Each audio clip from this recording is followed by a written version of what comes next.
Mi nombre es Príncipe Abdullah. Tengo 34 años y el 15 de marzo de 2019 debería haber muerto ejecutado en la plaza pública de Riad. En cambio, una tormenta de arena sobrenatural arrasó la ciudad en el exacto momento en que la espada se alzaba sobre mi cuello. Déjenme contarles cómo un príncipe saudí llegó a arrodillarse ante la hoja de un verdugo. Nací en un privilegio inimaginable como el tercer hijo del primo del rey Salman. Mi infancia transcurrió en palacios de mármol con fuentes doradas rodeados de sirvientes que anticipaban cada una de mis necesidades. Poseía 12 autos de lujo antes de cumplir 20 años, tenía acceso a aviones privados y podía viajar a cualquier parte del mundo con una sola llamada telefónica. Sin embargo, a pesar de todas estas bendiciones de Alá, sentía que estaba muriendo lentamente por dentro. Desde los 5 años, memoricé versos del Corán y aprendí los 5 pilares del Islam. Dirigí oraciones en la mezquita real, ayuné durante el Ramadán con perfecta disciplina y di generosamente a caridades islámicas. Mi futuro ya estaba planeado. Gobernaría una provincia, me casaría estratégicamente para fortalecer alianzas políticas y continuaría la dinastía de nuestra familia. Tenía todo lo que el mundo podía ofrecer. Sin embargo, no podía escapar del vacío devorador que consumía mi alma. ¿Por qué todas las bendiciones de Alá se sentían como hermosas cadenas que me ataban a una vida sin propósito? Todo cambió en marzo de 2018 durante una recepción diplomática en nuestro palacio. Estábamos hospedando a embajadores occidentales para discutir acuerdos comerciales y yo estaba desempeñando mi rol como el príncipe educado y progresista que podía unir Oriente y Occidente. Después de la cena formal, estaba inspeccionando los cuartos de huéspedes para asegurarme de que todo cumpliera con los estándares reales cuando descubrí algo que alteraría mi destino para siempre. El embajador estadounidense había dejado accidentalmente un pequeño libro de cuero en la mesita de noche. Al tomarlo para devolverlo, vi la palabra Bible grabada en letras doradas. Algo en este libro prohibido me llamó como un susurro en el viento del desierto.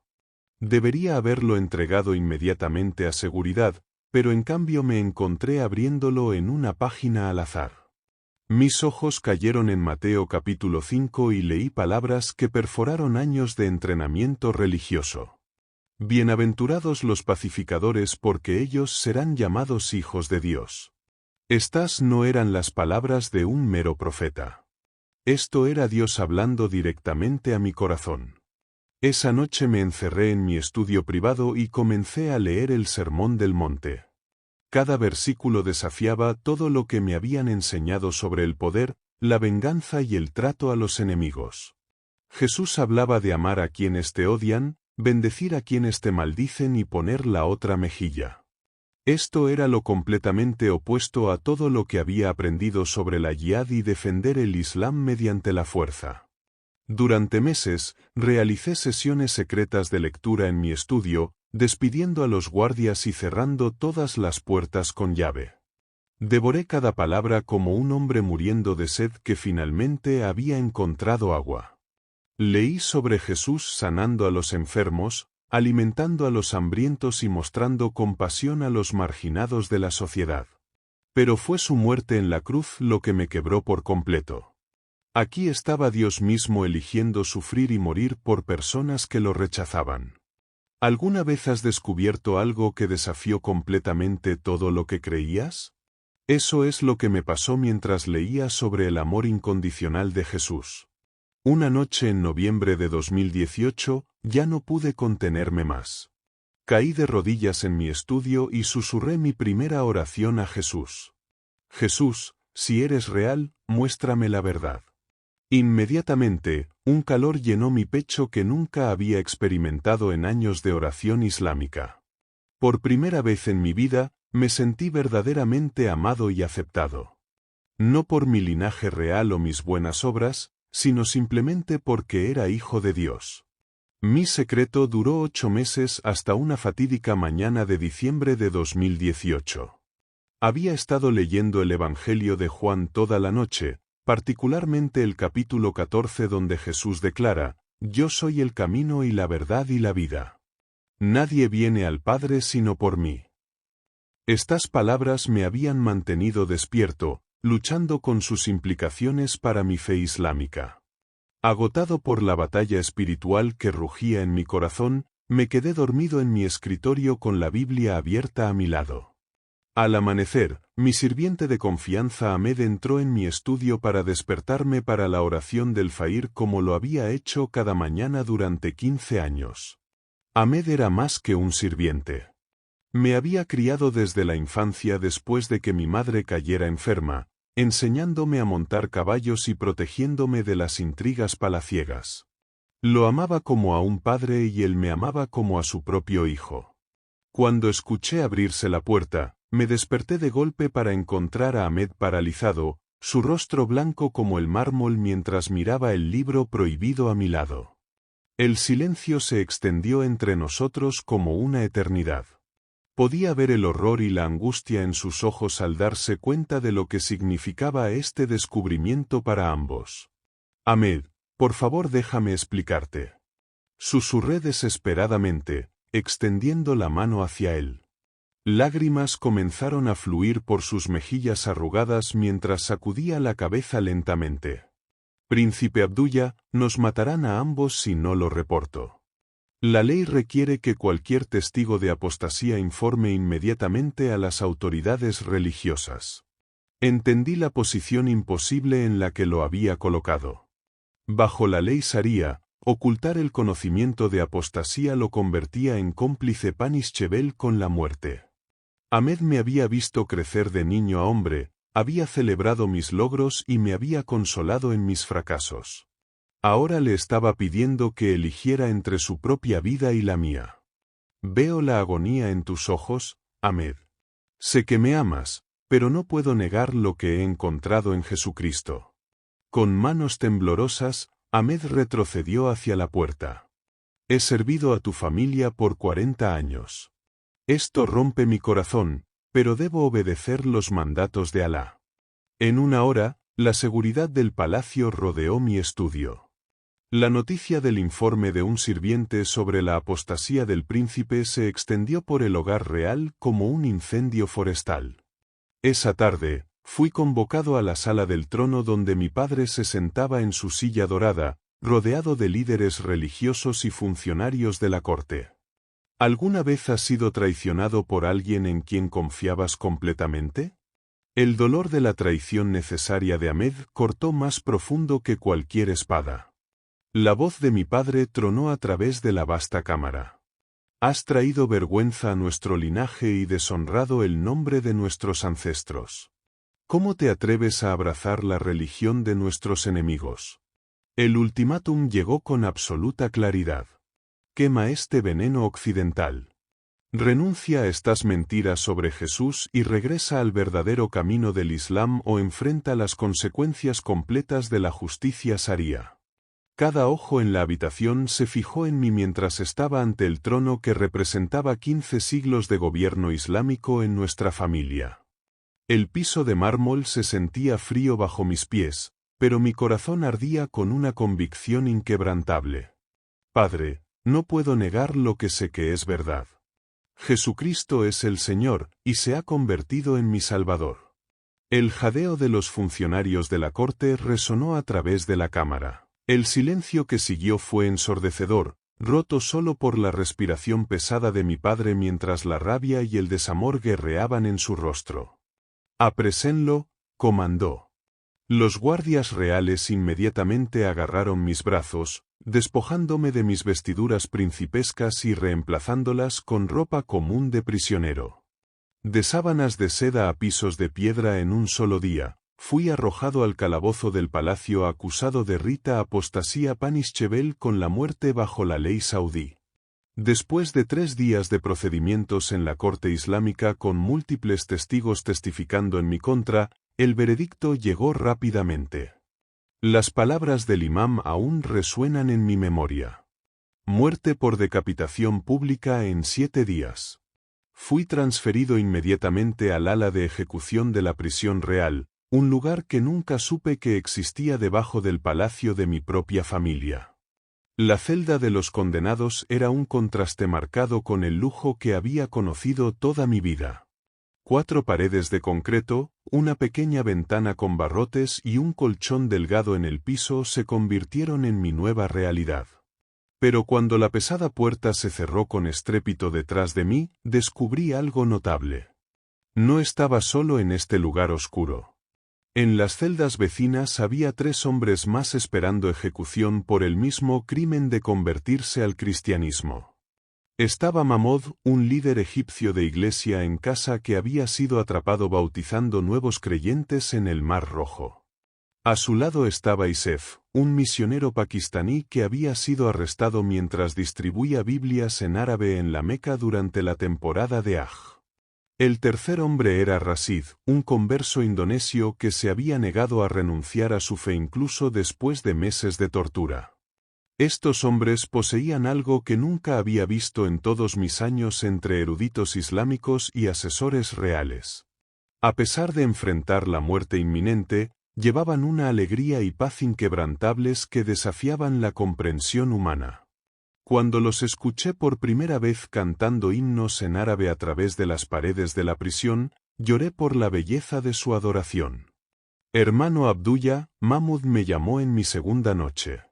Hemos estado orando por ti desde que supimos que un príncipe saudí se había unido a nosotros en este lugar de honor. ¿Lugar de honor? Pregunté, aún luchando con la realidad de mi situación. Sufrir por Cristo es el privilegio más alto que un creyente puede recibir. Isef explicó a través de la oscuridad. Estamos siguiendo los pasos de los apóstoles que se regocijaban cuando eran contados dignos de sufrir por el nombre. Te pregunto ahora mismo, ¿por qué estarías dispuesto a morir? Estos hombres habían encontrado algo que valía más que la vida misma. Durante las largas noches, compartimos nuestros testimonios y nos animamos mutuamente con las Escrituras. Rashid de alguna manera había logrado arrancar páginas de una Biblia antes de su arresto, escondiéndolas en la suela de un zapato. Pasamos estos preciados fragmentos de celda en celda, memorizando cada palabra. Me aferré especialmente a la promesa de Jesús. En este mundo, tendrán aflicción, pero anímense. Yo he vencido al mundo. Cuando llegó el 14 de marzo y los guardias me informaron que mi ejecución tendría lugar al amanecer, algo sobrenatural comenzó a suceder. En lugar de terror, una paz profunda descendió sobre mi alma que no tenía sentido terrenal. Pasé mi última noche escribiendo mi testimonio en la pared de la prisión con una piedra afilada, queriendo dejar algo para futuros creyentes que podrían encontrarse en la misma situación. Perdoné a Ahmed por su traición necesaria, entendiendo la posición imposible en la que lo había colocado. Perdoné a mi padre por elegir la ley islámica sobre la vida de su hijo. Incluso perdoné al verdugo que blandiría la espada, sabiendo que solo seguía órdenes. Pero el momento más extraordinario llegó justo antes del amanecer del 15 de marzo de 2019. Mientras me arrodillaba en oración, preparándome para encontrar a mi Salvador cara a cara, Jesús se me apareció tan claramente como si estuviera de pie en mi celda. Su presencia llenó ese espacio oscuro con luz y amor indescriptibles. Hijo mío, habló directamente a mi corazón. Tu historia apenas está comenzando.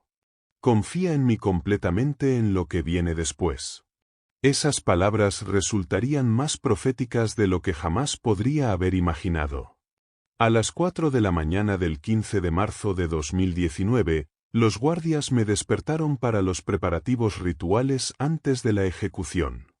Me ofrecieron el lavado islámico tradicional y las oraciones finales, pero los rechacé todos. Encontraré a mi Salvador como cristiano, declaré, causando un shock visible entre los funcionarios de la prisión que me habían conocido desde la infancia. Encadenaron mis manos y pies con cadenas pesadas, luego me llevaron a través de los mismos corredores del palacio donde una vez había caminado como príncipe. Cada paso resonaba contra paredes de mármol que habían presenciado mi risa infantil, mis rebeliones adolescentes y ahora mi caminata final como hombre condenado. La ironía no se me escapaba de que el hogar donde había aprendido a orar a Alá sería el último lugar que vería antes de morir por Jesús. El vehículo de transporte de la prisión me llevó a través de las calles que despertaban de Riad hacia la Plaza Dirá, conocida en todo el mundo como Chap Chap Square, por sus frecuentes ejecuciones públicas. Mientras conducíamos, podía ver multitudes ya reuniéndose a pesar de la hora temprana. La noticia de la ejecución de un príncipe saudí por apostasía se había extendido internacionalmente, atrayendo tanto a espectadores locales como a medios extranjeros. Cuando llegamos a la plaza, quedé atónito por la masiva multitud que se había reunido. Miles de personas llenaban cada espacio disponible, algunos trepando a techos y balcones para una mejor vista. Equipos de televisión de Al Jazeera, BBC y CNN habían instalado cámaras para transmitir este evento sin precedentes al mundo. Nunca antes un miembro de la familia real saudí había sido ejecutado por conversión religiosa. Desde el balcón de observación real que daba a la plaza, podía ver a miembros de mi familia reunidos para presenciar mi muerte. Mi madre estaba llorando detrás del vidrio protector, su rostro un retrato de dolor insoportable.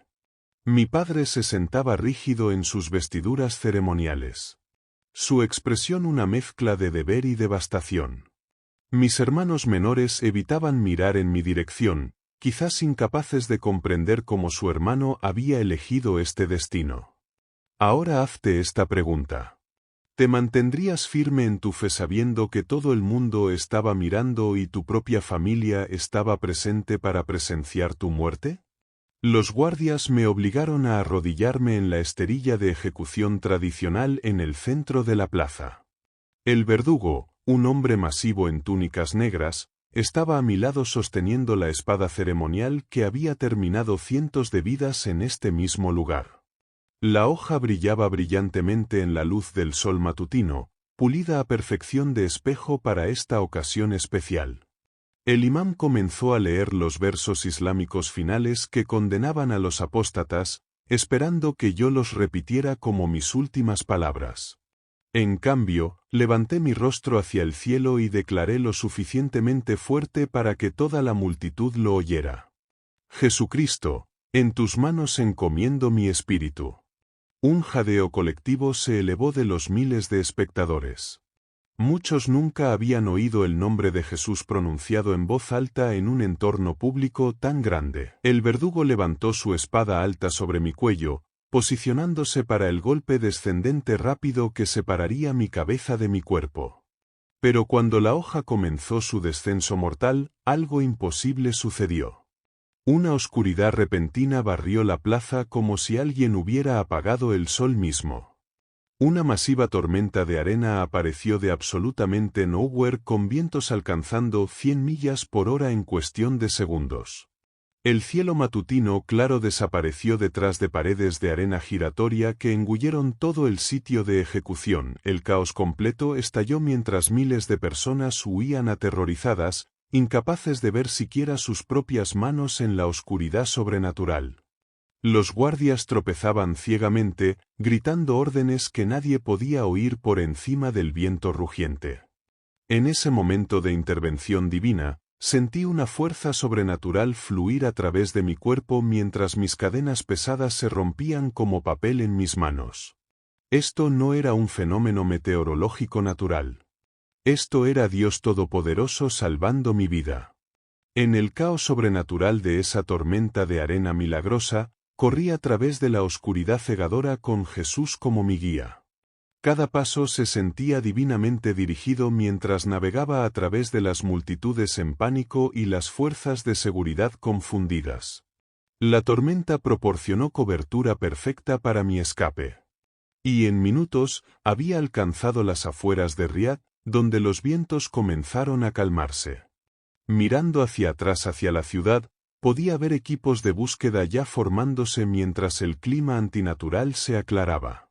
Helicópteros circulaban por encima y bloqueos de carreteras aparecían en cada autopista principal. La cacería del príncipe saudí escapado había comenzado. Pero sabía que Dios me había dado una ventaja que ninguna persecución humana podía superar. Durante 3 días, caminé a través del terreno desértico duro hacia la frontera jordana, sostenido solo por la oración y la fuerza sobrenatural que Jesús proporcionaba. No tenía comida ni agua, sin embargo de alguna manera mi cuerpo nunca se debilitaba. Durante las horas diurnas abrasadoras, encontré refugio en afloramientos rocosos y campamentos beduinos abandonados. Por la noche, viajaba bajo la luz de las estrellas, evitando las rutas principales de caravanas donde patrullas fronterizas podrían verme.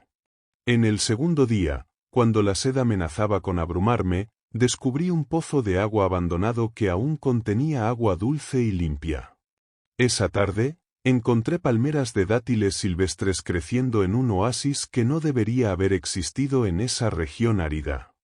Jesús me estaba alimentando con provisiones que desafiaban las leyes naturales del desierto. ¿Alguna vez has tenido que dejar todo atrás para seguir a Jesús? Ese viaje a través del desierto despojó cada vestigio de mi antigua identidad como realeza saudí. El 18 de marzo de 2019, exactamente 3 días después de mi escape milagroso, llegué al valle del río Jordán donde contrabandistas cristianos estaban esperando para ayudarme a cruzar la frontera. Estos valientes creyentes habían estado monitoreando informes de noticias sobre mi ejecución y subsiguiente desaparición, posicionándose para asistir si Dios proporcionaba una oportunidad. Las autoridades jordanas inicialmente me detuvieron mientras verificaban mi identidad y procesaban mi solicitud de asilo. En horas, medios internacionales descendieron sobre el centro de detención mientras la noticia se difundía mundialmente. El príncipe saudí que escapó de la ejecución. CNN, BBC y Al Jazeera competían por entrevistas exclusivas. Mientras organizaciones de derechos humanos exigían mi protección, amenazas de muerte de grupos extremistas islámicos inundaban las plataformas de redes sociales. Se emitió una fatua llamando a mi captura y ejecución por cualquier musulmán fiel que me encontrara. Mi rostro aparecía en carteles de buscados por todo el Medio Oriente, obligándome a vivir bajo protección de seguridad constante. Pero en medio de este caos internacional, algo hermoso sucedió. El pastor Michael, un exmusulmán de Egipto que lideraba una iglesia subterránea en Amán, me dio la bienvenida a su comunión.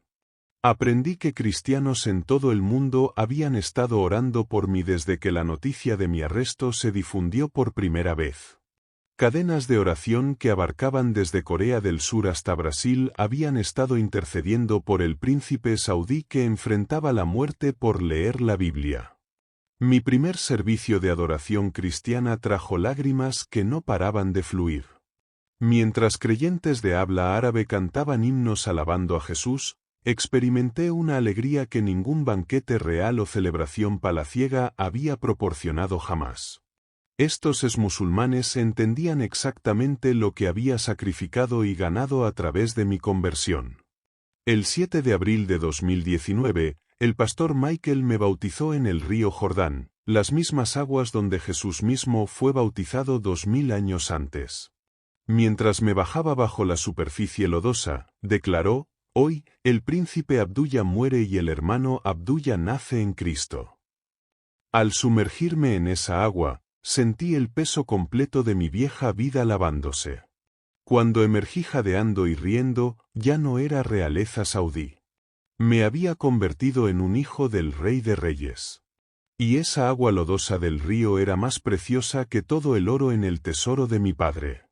3 meses después de mi bautismo, Dios me habló en un sueño vívido que cambió la trayectoria de mi nueva vida en Cristo. Me vi de pie en vastos paisajes desérticos a través del Medio Oriente, hablando a multitudes de musulmanes que tenían hambre de la verdad sobre Jesús. En el sueño, Cristo apareció a mi lado y dijo: «Alimenta a mis ovejas que están dispersas en el desierto como corderos perdidos». Supe inmediatamente que Jesús me estaba llamando de vuelta a la misma región donde mi vida había sido amenazada. El pastor Michael me ayudó a inscribirme en un seminario subterráneo que entrenaba a exmusulmanes para trabajo ministerial peligroso. Durante 2 años, estudié teología árabe, memoricé escrituras y aprendí múltiples dialectos del Medio Oriente que me ayudarían a comunicar el Evangelio efectivamente. El entrenamiento era intenso y sobrio. Estudiamos los testimonios de creyentes martirizados, aprendimos protocolos de seguridad para operar en territorios hostiles y nos preparamos mentalmente para la posibilidad de tortura y muerte. Cada lección nos recordaba que seguir a Jesús en comunidades musulmanas no alcanzadas significaba aceptar una vida de peligro constante. En 2021, comencé mi ministerio uniéndome a una red de iglesias en casas operando secretamente a través de Irán, Irak y Afganistán. Usando documentos falsos y disfraces, viajé a aldeas remotas donde el Evangelio nunca había sido oído. Mi educación real probó ser invaluable ya que podía hablar con líderes tribales y clérigos educados en su propio lenguaje teológico sofisticado. El fruto de este ministerio ha excedido toda expectativa. En los últimos 4 años, he liderado personalmente a más de 200 musulmanes a la fe en Cristo. Cada bautismo representa una victoria contra la oscuridad espiritual que mantiene cautiva a nuestra región. He bautizado a excombatientes de ISIS en arroyos de montaña ocultos, orado con imams pakistaníes que descubrieron a Jesús en sus sueños y plantado iglesias subterráneas en 7 países diferentes. Mira dentro de tu propio corazón ahora mismo y hazte esta pregunta. ¿Qué está llamando Dios a que sacrifiques por su reino? El costo personal de este llamado ha sido severo pero valioso.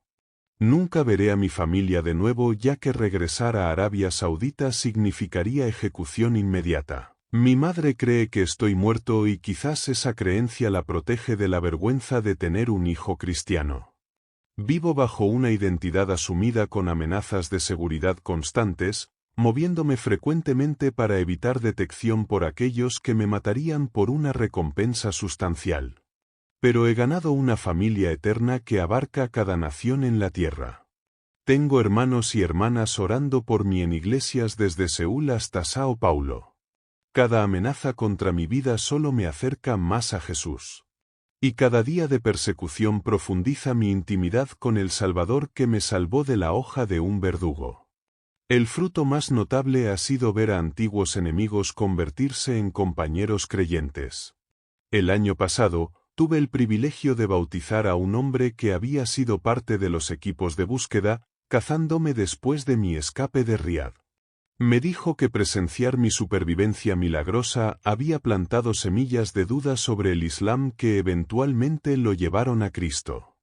Actualmente, estamos entrenando a la próxima generación de evangelistas árabes que llevarán el Evangelio aún más profundo en el mundo islámico. Creo que estamos al borde de una gran cosecha entre los pueblos musulmanes mientras Dios prepara corazones a través de sueños, visiones y encuentros sobrenaturales con Jesús. Cuando comparo mi vida actual con mi existencia anterior como realeza saudí, no hay absolutamente ninguna competencia. Renuncié a una corona terrenal para ganar una celestial. Cambié riqueza temporal por tesoros eternos e intercambié una familia terrenal por la familia de Dios que nunca terminará. Si un príncipe saudí puede dejar todo por Jesús, tú también puedes. La pregunta no es si Dios puede usar tu vida para su gloria, sino si estás dispuesto a rendirte completamente a su llamado sin importar el costo. Recuerda esta verdad. Ninguna tormenta es más fuerte que nuestro Salvador. Y ninguna espada de verdugo puede separarnos jamás del amor de Dios en Cristo Jesús nuestro Señor.